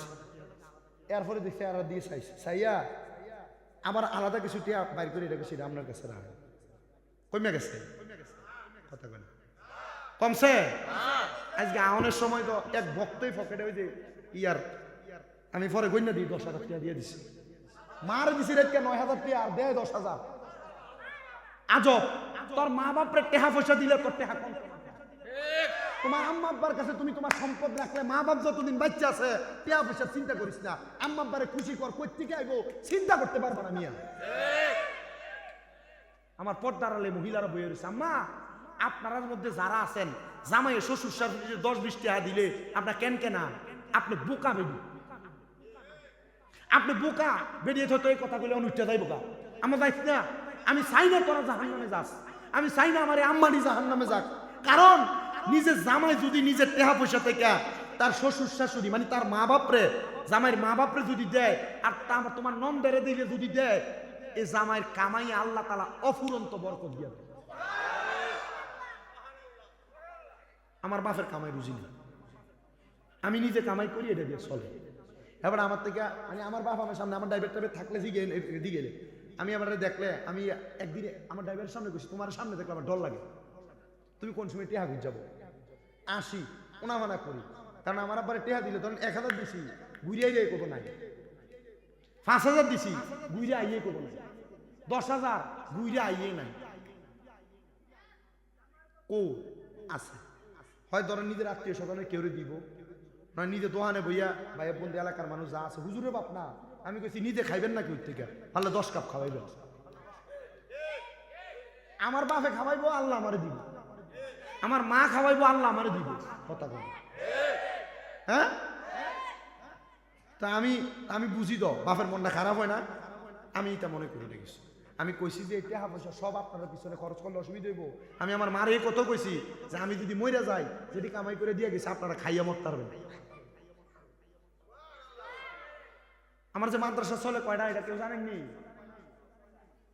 না কাটা কইছে, ওই যে কইছে তো কস না, এটা জানে তো, এমনি চলে নাকি? আমি কিছু চিন্তা করা লাগে না। এক মহিলা আমার ফুড ডাকছে, ময়মনসিংহ হালুয়া ব্যাপারী, মোবাইল লয়ে চলেছে 60,000 টাকা দামে, মিষ্টির বক্স লয়ে চলেছে 6টা, আপেল কমলা সমানে। আর আমি যদি কই যে আমার বাড়িতে আমি আমার ভক্তরার জায়গা দিব, আমার যে বাড়ি আছে এই বাড়ির মতো 60টা লাগবে আমার ভক্ত জায়গা দানের লাগে। এটা কি লেগে জানেননি? এটা অন্য কোনো কারণে মিশে না। আমি মাদ্রাসা 6-7 যখন পড়ি, তখন আমি ওয়াজে শুনছিলাম মা বাপের পায়ে সুমা দিলে আল্লাহ ফুতের দামি বানায়, বড় বানায়। আমরা তখন বাতার বেড়ার গড়া ছিল, বাতার বেড়া চিনিনি? এই বাতার বেড়া গোবর দিয়ে লেপ বেড়া যে গরম বিল্ডিং, বাতার বেড়ার গড়া ছিল। এই ঘরে আম্মা আব্বা হুইয়া রয়েছে, যায় শুধু ফাউন্ডি চুমা দিছি, কাম লাগছে তো। আজকে 10 বছর চলে হুজুর ওয়াজ করি। আমি চিন্তা করেছি আমার বয়সটা কত দূরে, 10 বছর ওয়াজ করি। আমি শিক্ষাগত যোগ্যতা দিয়া কামেল পরীক্ষা দিতেছি। আমি কি আমার শিক্ষাগত যোগ্যতা কুমিল্লা ইউনিভার্সিটিতে বাংলা অনার্স শেষ, আমি কি শিক্ষাগত যোগ্যতা দিয়া আল্লাহর কসম আমি আমার মাদ্রাসার সব ছাত্ররা থেকে আমি সবচেয়ে আধা।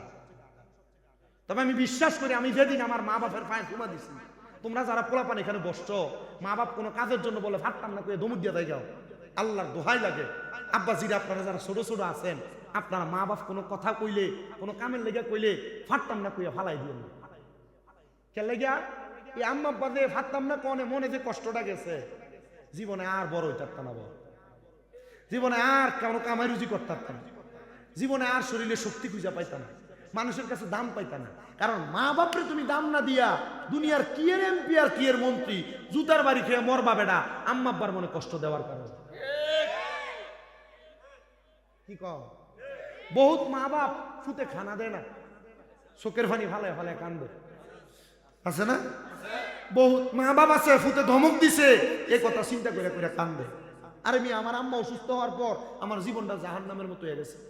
টাকা কামাই করি না, আমি দৈনিক রাইতে কামাই করি না হুজুর, ভর্তিয়ে কামাই করি, এটা আমার কাছে জীবন মনে হয় না।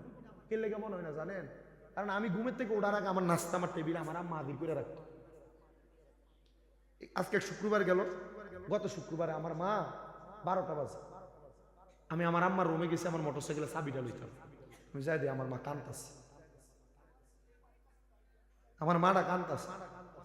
আমি কিছু কান্দেন কেন, কোনো সমস্যা হয়েছে? ও না, কোনো সমস্যা হয়েছে না। আমার মা কইতেছে যে আমি কান্দি, তুই একটু পানিও খাইয়া যাইতেছিস না, এমনি জুমার জেগেতেছিস।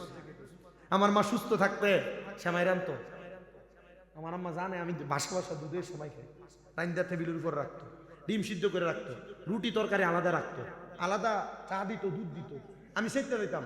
কিনতেন দেন এডি? আমি তখন এই কথাটা স্মরণ করে কাঁদছি। এখন যে আমার মাটা অসুস্থ, আমার কি খাওয়াইব? এ অসুস্থ যে লাঠি বোট দিয়ে দিয়ে ভাই আমার ঘুম অবস্থায় আমার মা আমার কপাল ছাড়া, আমি মাতি না, আমি সব খুলি না, তাইতে এসে পুতিনি কোনো অসুস্থ হয়ে গেছে।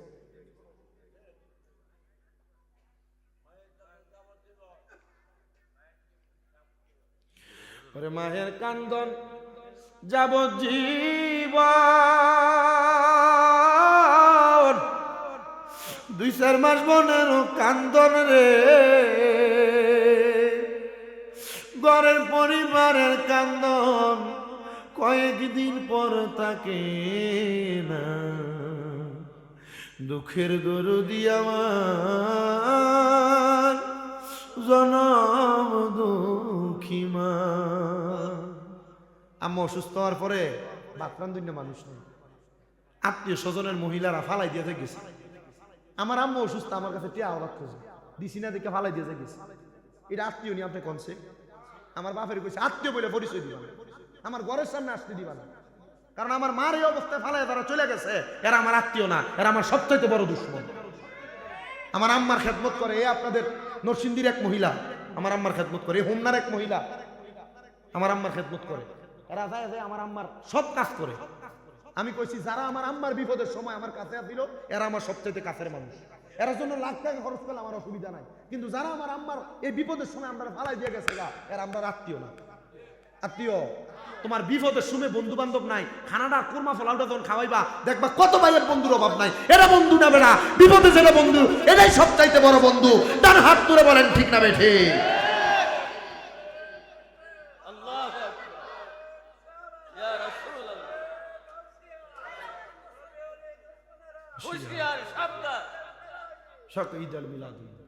আমার ভালার সময় আপনি আছেন, আমার মন্দের সময় আপনি নাই। আচ্ছা কোন তো এটা বন্ধু? এটা বন্ধু। ওরে হাতে পায়ে তেল মাইখা মা দিল শক্ত করি, প্রস্রাব পায়খানায় আমি মায়ের কুলে করি, ওরে তবু না মারা করিল, বিজলো গুয়ে মুতে আমরা রে শুকনায় রাখিয়া মা ঘুমাই বিজাতে, আরে অসুখ হইলে দেখি ছায়া আমার মায়ের সে বিছানায় বইয়া রে, বলে আমায় আল্লাহ দাও বলয়া সন্তানের নিও না, দুঃখের দরদি আমার জনম দুঃখী মা। ওরে মায়ের কান্দন যাব জীবন, 2-4 মাস বোনেরও কান্দন রে, ওরে ঘরের পরিবারের কান্দন কয়েকদিন পর থাকে না, দুঃখের দরদি আমার জনম দুঃখী মা। আরে পুত্র যদি কুপুত্র হয় মায়ে নাহি ভুলে, শত পাপ ডাইকা মায়ে টান দিয়া নেই কুলে, আরে পুত্র যদি কুপুত্র হয় মায়ে নাহি ভুলে, শত পাপ ডাইকা মায়ে টান দিয়া লই কুলে, আরে এমন মাজার কবর দেশে রাইখই আল্লাহ মায়ার নজরে, সেই মায়ার কবরেতে আযাব তুমি দিও না, দুঃখের দরদি আমার জনম দুঃখী মা, দুঃখের দরদি আমার জনম দুঃখী মা।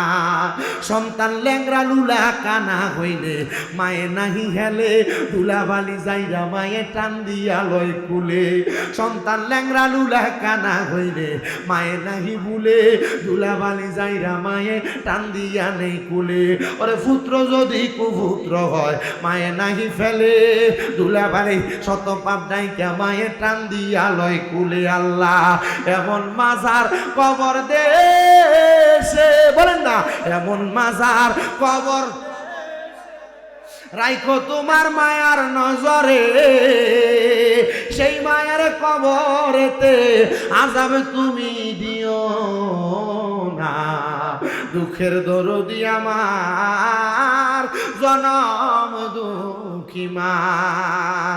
এ সন্তান রে, মরার পরে কবরে যাইবা, আমার আল্লাহরে খুশি কইরা কবরে যাও।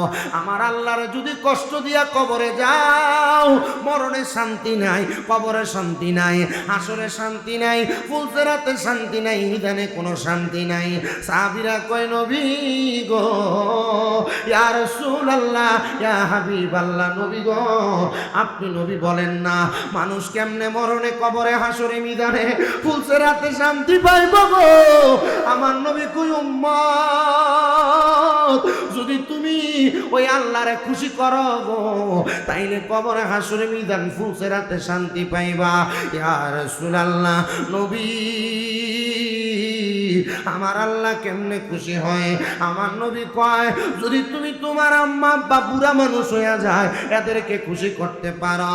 সাহাবায়ে কেরাম কয় নবী গো, আমি আমার মা বাবার ভিতরে কারে বেশি সম্মান করব?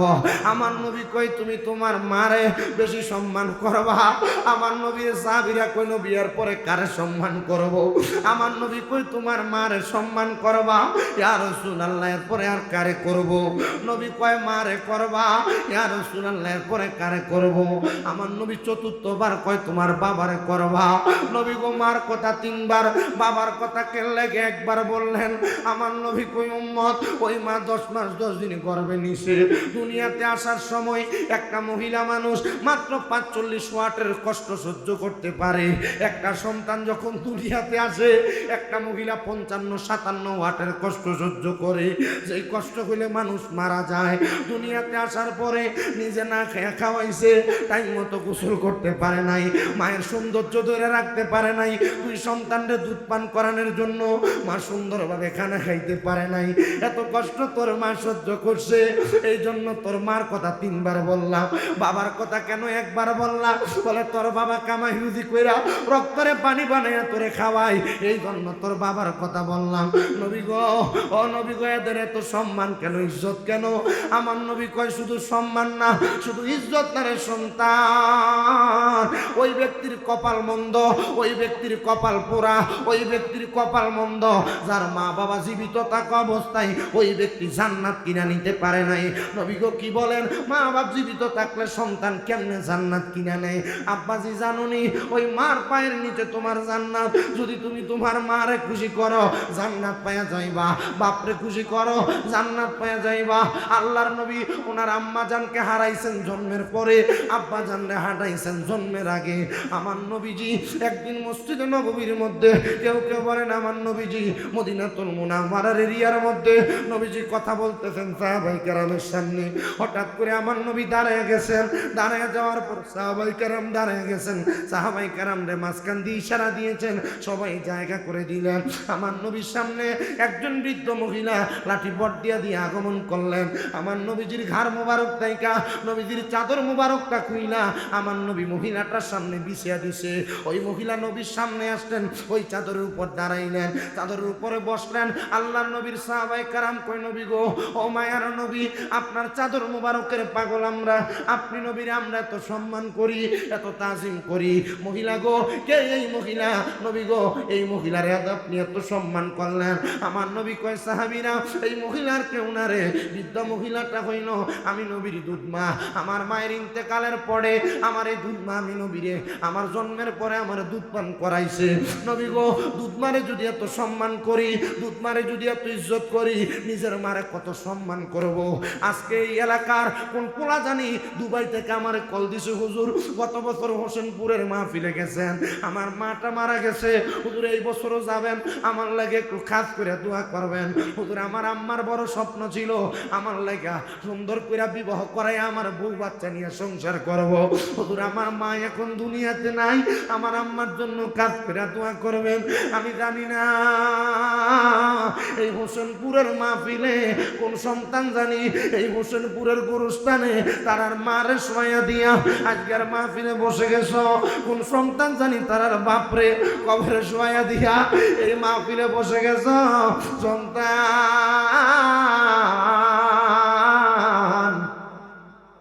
সবার মুখ দেখো কিন্তু মা বাবার মুখ দেখো না। ও সন্তান, আল্লাহর দরবারে রব্বির হামহুমা কামা রব্বায়ানি সগীরা ওয়া কুর রব্বির হামহুমা কামা রব্বায়ানি সগীরা বলে দোয়া করবা। আল্লাহর নবী কয় কোন সন্তানের মা মারা যাওয়ার পরে, বাবা মারা যাওয়ার পরে সন্তান যদি এই দোয়াটা কইরা চোখের মণিকোটার মধ্যে একটা মাছির মাথা পরিমাণ পানি চাইরা কান্দে, ওই পানি মাটিতে পড়ার আগে আমার আল্লাহ তার মা বাবার জীবনের গুনাহ মাফ করে দেয়। ও আল্লাহ, কার জানি মা নাই, কার জানি বাবা নাই, ও সন্তান ওই মা বাপরে অনেক কষ্ট দিছ, মা বাপের কলিজাতে আঘাত দিছ, মা বাপরে ধমক দিছ। আল্লাহর হস্তে তোমার পাউডির ভিতরে হাত দিয়ে বলি, ওই মা বাবার পায়ে ধরে ধরে মাপ চাইও। সন্তান মা বাপ যদি তোরে মাপ না করে রে, আমার আল্লাহ তোমারে মাপ করবে না। অনেকে চিন্তা করে হুজুর, যারার বাড়িতে আব্বা আছে তারা বাড়িতে যাই আব্বার পায়ে ধরে মাপ চাইব, আমার তো আব্বা নাই, আমি কার পায়ে ধরে মাপ চাইব? হুজুর, যাদের বাড়িতে মা আছে তারা বাড়িতে যাই আমার পায়ে ধরে মাপ চাইব, আমি কার পায়ে ধরে মাপ চাইব? সন্তান যাদের মা কবরে বাবা কবরে বাড়িতে যাইলে পেটের ক্ষুধা নিয়ে বসে থাকো, আগে এক বেলা ভাত না খাইলে কেউ তোমার মা তোমার কাছে বারবার বলতো, পুত্রে ভাত দি খাইছস না, পেটটা দিয়ে পিঠের সাথে লাইগা রয়েছে। এখন মা কবরে দুই তিন বেলা খানা না খাইলে কেউ একবার জিজ্ঞাসা করে না, পুত্রে খানা দি খাইছো না? আরে জিগাইব কে রে? মা তো কবরে শুয়া রয়েছে। গভীর রাত্রে বাড়িতে গেলে মা সন্তানের জন্য না খায়া পয়সা থাকতো, এখন বাড়িতে গেলে বউয়ের মতো খায়া ভাতগুলা বাইরা টেবিলের উপরে ফালায়া রাখে, মা দি খাইছে না। এমন অনেক মা ছিল যারা তাদের সন্তান বাড়িতে আসার আগ পর্যন্ত ঘুমাইতো না, পিড়াটা লইয়া দরজায় বইয়া থাকতো, বাপের ঘুম থেকে তুইলা পাঠাইতো, রাস্তায় আগায়া দেখেন না ফুতরানি আইতাছে। এখন মা কবরে বউয়ের মতো ঘুমায়, সন্তান তাদের মতো ঘুমায়, কেউ তোমার জন্য দরজাটা খুলা দেয় না। হ্যাঁ মুরব্বী আব্বা কান্দেন কেল্লাইয়া, মার কথা বুঝি বারবার মনে পড়ে। হ্যাঁ যুবক পোলাটা কান্দে কেল্লাইয়া, মার কথা বুঝি মনে পড়ে, কারণ এরা জানে পৃথিবীতে মানুষের অভাব নাই, কিন্তু মা বাবার মতো আপন দুনিয়াতে আর কেউ নাই। এরা এত আদর যত্ন করে মানুষ করছে, মা বাপ লাখ লাখ টাকা খরচ করে আপনারে মানুষ করে দিয়া আজ আব্বা কবরে, তোমার কাছে টাকার অভাব নাই, 500 টাকা দিয়ে কিনা বাপরে একটা লুঙ্গি পরাইতে পারো না, কত টাকা কামাই করো, আব্বা দি কবরে শুয়া রইছে, মা দি কবরে শুয়া রইছে, তোর কাছে লাখ লাখ লাখ লাখ টাকার সন্তান, মা ধরনি সিরা কাপড়টা পরছে জোড়া তালে দিয়ে হাতে সেলাই কইরে সন্তান আমারে দিয়ে 100-1000 টাকা দিয়া একটা জামদানি কাপড় কিনা পরাইতে পারো না। মা কবরে, আব্বা বিদেশ থাকলে মোবাইলে কথা বলো, ইমুতে হোয়াটসঅ্যাপে কথা বলো, এখন আব্বারে যে 3.5 হাত মাটির কবরে শোয়া দিয়ে আসছ, কই আব্বারে ফোন দিল তো কথা কম যায় না, আব্বার সঙ্গে কথা কইবা কেমনে? আব্বারে এমন জায়গার ভিতরে শোয়া দিয়ে আইছ, কথা বলা যায় না। বাবা কবরে কেমন আছে একটা বারো জানো না? ওরে 3.5 হাত গর্তে ফেলে কেমন করে আইলা চলে, তোমার বাড়ি আইতে দেরি হইলে যেই মা ঘুমাইতো না, ওই কবর দেশে মায়ের পাশে একটু রইলি না রে, কবর দেশের খবর লইলি না।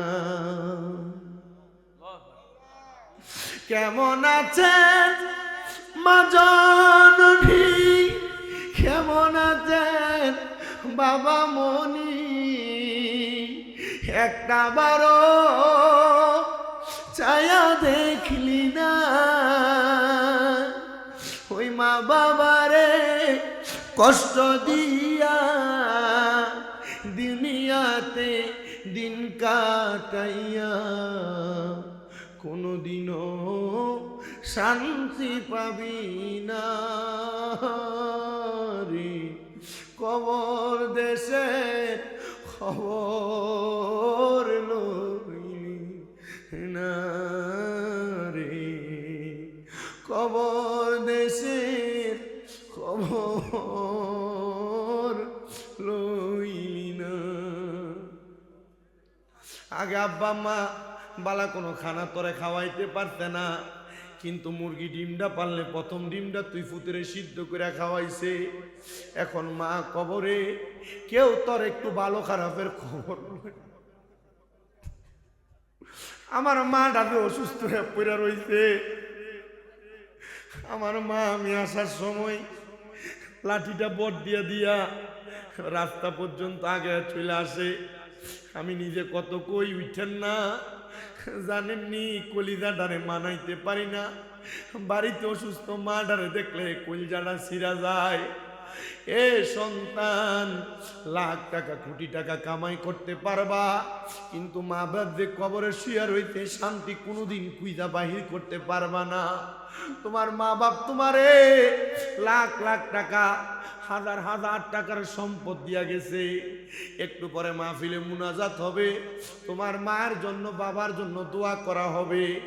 একটা সন্তান নি দাঁড়ায় কইবা, হুজুর আমার মা বাবা আমারে লাখ লাখ টাকার সম্পদ দিয়া গেছে, জায়গা জমি দিয়া গেছে। এই মাহফিল তৃতীয়তম মাহফিল, আগামী